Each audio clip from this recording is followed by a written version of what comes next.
Hola amigo y hermano, bienvenido a nuestros estudios de Revelaciones de Esperanza. El título para la lección 7 de esta oportunidad es 1000 años de paz. Es muy gratificante recibir el pago de nuestro trabajo. Descansar el fin de semana, un feriado o en las vacaciones es algo placentero para cualquier persona. Un estudiante aplicado se alegra al recibir el examen corregido y descubrir que obtuvo la nota máxima. Ser homenajeado es un orgullo para quien hizo algo digno de reconocimiento. Al mismo tiempo, el empleado descuidado teme ser despedido.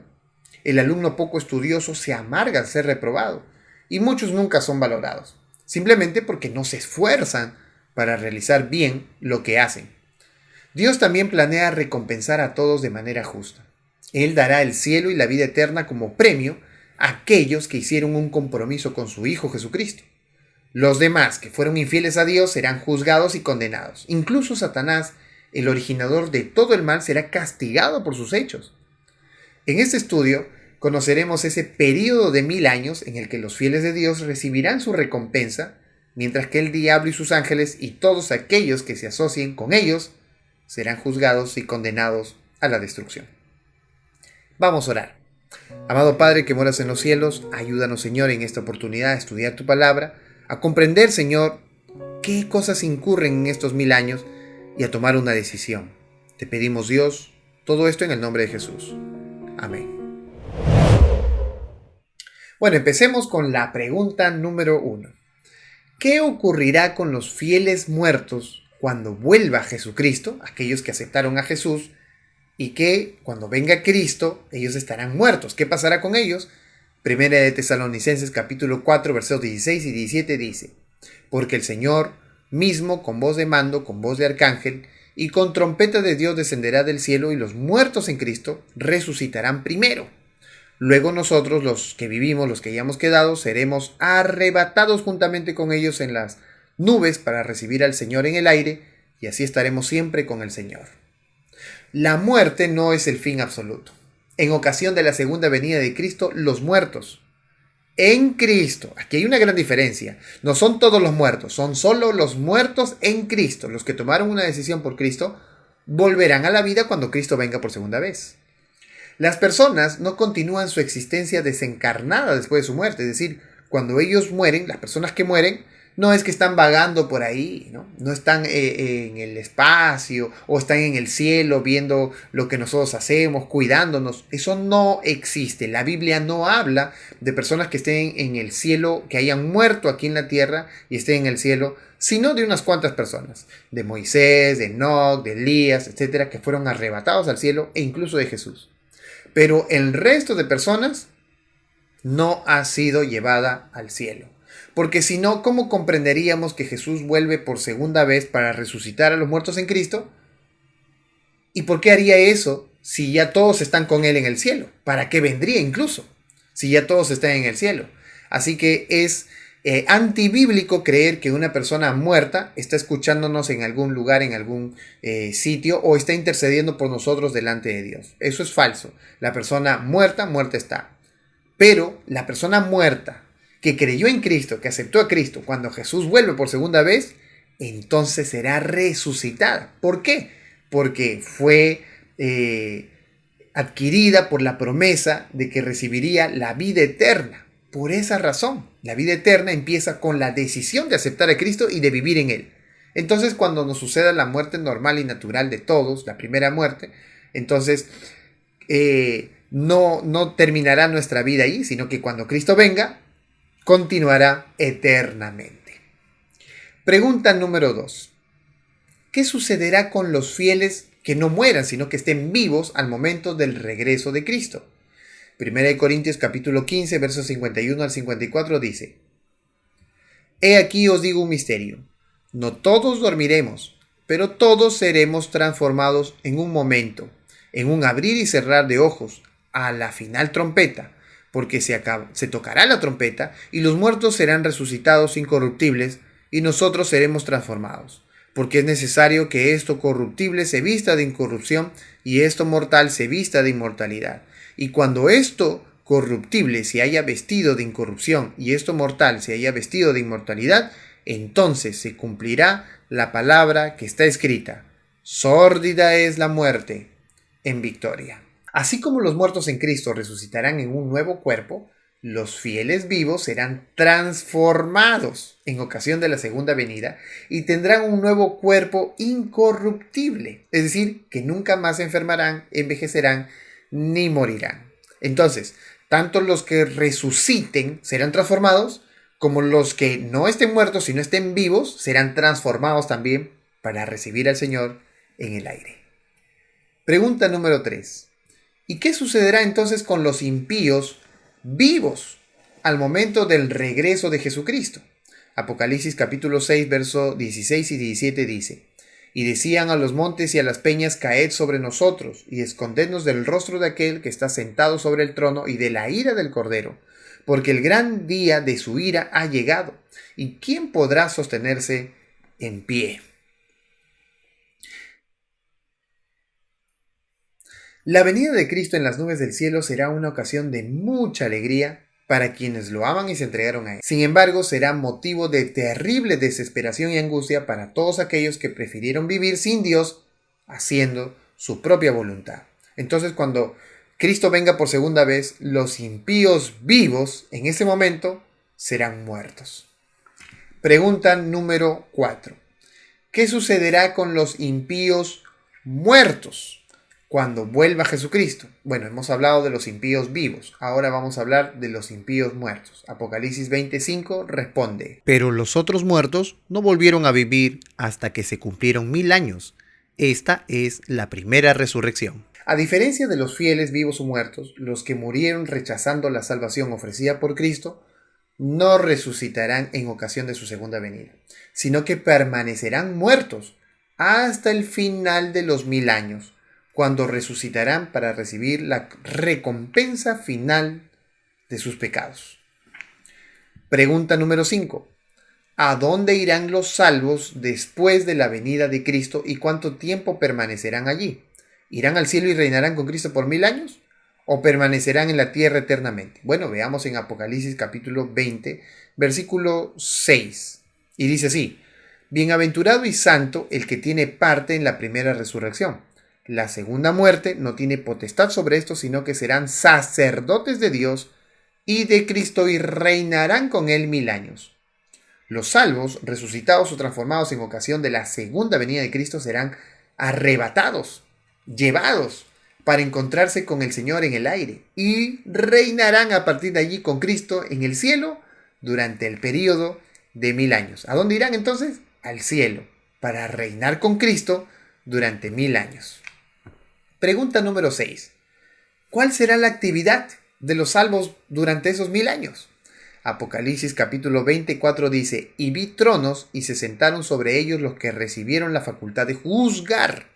Y vi las almas de los decapitados por causa del testimonio de Jesús y por la palabra de Dios, los que no habían adorado a la bestia ni a su imagen, y los que no recibieron la marca en sus frentes ni en sus manos, y vivieron y reinaron con Cristo 1000 años. El juicio descrito en este texto ocurrirá en el cielo, es decir, no definirá la salvación o perdición que ya sucedió en la segunda venida. El juicio de los justos durante el milenio servirá para que no queden dudas entre los seres humanos redimidos y ante el universo de que el juicio de Dios fue injusto o fue justo. Es en esta ocasión que los santos han de juzgar al mundo, como lo dice 1 Corintios 6:2. Los salvos juzgarán no solo en el sentido de verificar, sino también de determinar la penalidad. En el juicio ejecutivo realizado por Dios al final del milenio, todos los impíos resucitados en la segunda resurrección serán condenados y tendrán el mismo destino que el diablo y sus ángeles. Pregunta número 7. ¿Cómo quedará la tierra durante esos 1000 años? ¿Totalmente desolada y vacía? ¿Permanecerá como es actualmente? ¿Será el lugar donde Dios habitará? Bueno, veamos la respuesta en Jeremías 4, verso 23 al 26. Y dice así: Miré a la tierra y he aquí que estaba asolada y vacía, y a los cielos y no había en ellos luz. Miré a los montes y he aquí que temblaban y todos los collados fueron destruidos. Miré y no había hombre y todas las aves del cielo se habían ido. Miré y he aquí el campo fértil era un desierto y todas sus ciudades eran asoladas delante de Jehová, delante del ardor de su ira. El Apocalipsis describe algunos acontecimientos impresionantes que ocurrirán luego del momento del regreso de Cristo, cuando Satanás quedará preso. Con los fieles en el cielo y los impíos muertos, la tierra quedará como en el principio, desordenada y vacía, sin luz ni vida. Este ambiente es el abismo al que se refiere Apocalipsis en ocasión del milenio, en Apocalipsis 21, cuando dice que el diablo quedará castigado, apresado en este abismo. Este es el abismo que una vez ocurrió en el momento de la creación y que quedará ahora en ocasión de la segunda venida de Cristo. Se lleva a los salvos, a los justos, los impíos quedan muertos, Satanás queda aquí en el planeta Tierra solo, sin poder tentar a nadie. Pregunta número 8. ¿Quién quedará en la tierra durante los 1000 años? Apocalipsis capítulo 20, versículo 1 al 3 dice: Vi un ángel que descendió del cielo con la llave del abismo y una gran cadena en la mano, y prendió al dragón, la serpiente antigua, que es el diablo y Satanás, y lo ató por 1000 años. Y lo arrojó al abismo y lo encerró y puso su sello sobre él para que no engañase más a las naciones, hasta que fuesen cumplidos los 1000 años. Y después de esto, debe ser desatado por un poco de tiempo. Durante los 1000 años, solo Satanás y sus ángeles permanecerán en la tierra, vivos. Por no tener a quien tentar, quedarán presos circunstancialmente durante ese periodo. Pregunta número 9. ¿Qué sucederá entonces al final de los 1000 años? Apocalipsis 20, 6 al 10 dice: Bienaventurado y santo el que tiene parte en la primera resurrección. Y la segunda muerte no tiene potestad sobre estos, sino que serán sacerdotes de Dios y de Cristo y reinarán con él 1000 años.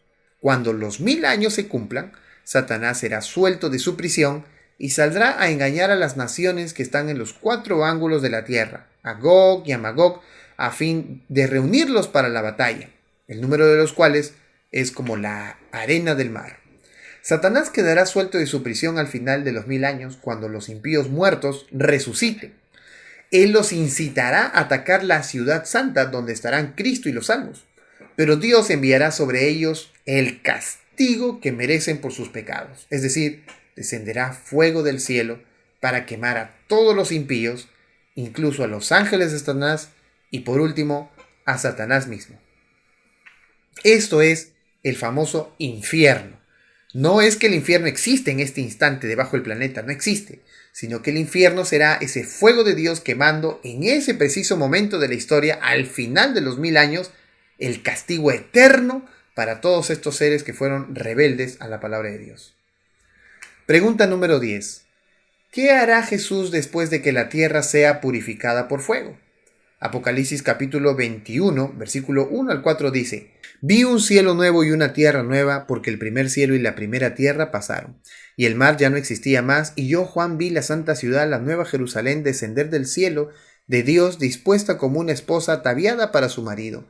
Y oí una gran voz en el cielo que decía: He aquí el tabernáculo de Dios con los hombres, y él morará con ellos, y ellos serán su pueblo, y Dios mismo estará con ellos como su Dios.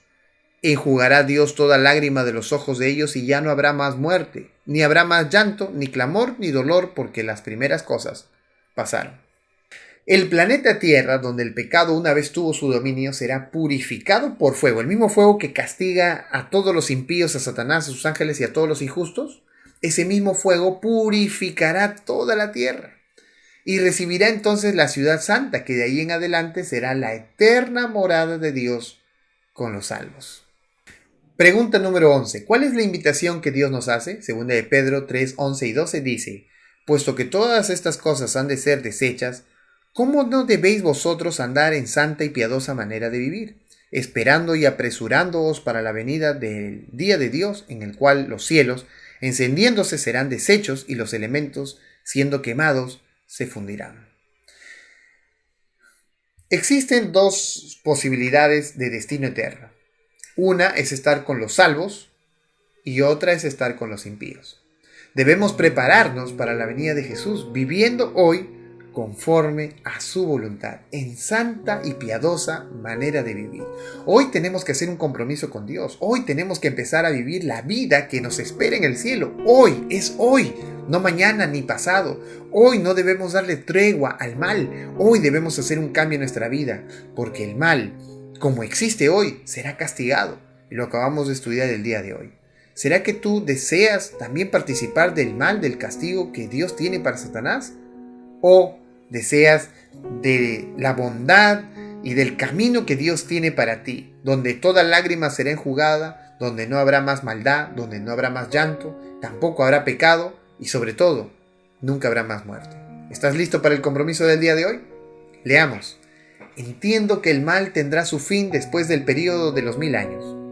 Aprendí que existen solo dos posibilidades de destino eterno: estar con los salvos o ser destruidos juntamente con Satanás. Me comprometo a vivir de acuerdo con la voluntad de Dios, preparándome para la venida del Señor Jesús. Sí, amén. Escribe aquí en los comentarios del Facebook, del YouTube, amén. Yo deseo comprometerme con Jesús. Que Dios te bendiga grandemente y vamos a hacer una oración. Amado Padre que moras en los cielos, te damos gracias porque tú nos has mostrado el final desde el principio. Y nos has mencionado cómo es que el mal realmente dejará de existir. Y queremos hoy apartarnos del mal para no ser arrastrados por él. Queremos que tu presencia nos cambie, que tu presencia, Señor, modifique nuestra mente y nuestro corazón y que hoy tengamos un pacto contigo, un pacto eterno, para que tú y nosotros podamos, Señor, vivir de acuerdo a tu santa voluntad. Te pedimos, Señor, que hagas ese cambio en nuestro corazón y que insistas con esta decisión en nuestro corazón, en el nombre de Jesús. Amén. Muy bien, estimado hermano y amigo, muchas gracias por estar atento al estudio de esta oportunidad. Nos vemos entonces en la siguiente clase, la clase número 8. Que Dios te bendiga, no te olvides de darle like, comentar y suscribirte a este canal. Nos vemos entonces. Bye.